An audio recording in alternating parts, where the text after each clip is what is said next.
If you have a spreadsheet with a large amount of data, like a year's worth of inventory management or sales figures, you can create a pivot table in Microsoft Excel to help you look at specific sections or identify key trends. First, place your cursor anywhere in your existing spreadsheet. Then click on the Insert tab in the top navigation bar and click on the button for Pivot Table. Excel will automatically select all of the data in your worksheet and show you in a dialog box the cell range it is selected. Then at the bottom of the dialog box, you can choose to create your pivot table in a new worksheet within the same Excel file or in another location. Generally, you're going to choose New Worksheet to keep the pivot table close to your data without having everything crowded on the same page. Initially, before you actually create the pivot table, you'll see a placeholder box and the pivot table field list. This list is where you need to specify to Excel exactly what data you want to present in the pivot table. I'm going to move the list a little closer to the data so you can see how it builds. The different columns from your original spreadsheet are listed in the top half of the pivot table field list. You don't need to use all of these in your table. You can simply drag any fields that you want made visible down to the appropriate area in the bottom of the list. So the first thing I'm going to do is tell Excel which values to summarize. This might be one value, like the total quantity ordered of a particular item, or it can be multiple values.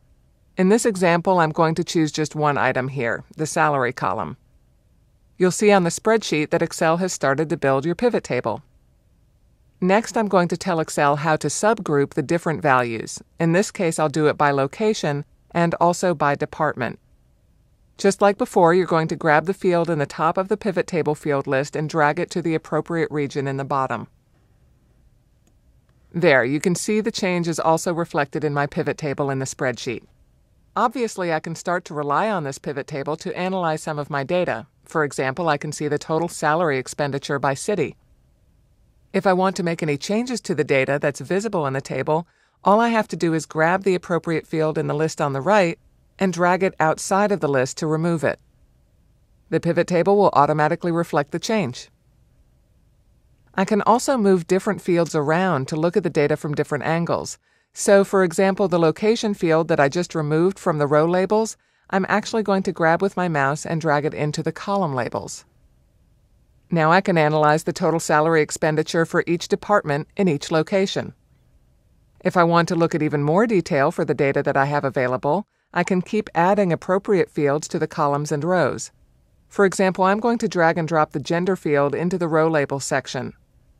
And now I can see how the salaries are allocated by gender as well as by department and location. There are many more ways you can look at your data in a pivot table, including adding filters to further narrow down the information for analysis. Try experimenting with the different field options to see how using a pivot table in Microsoft Excel can help you work more effectively.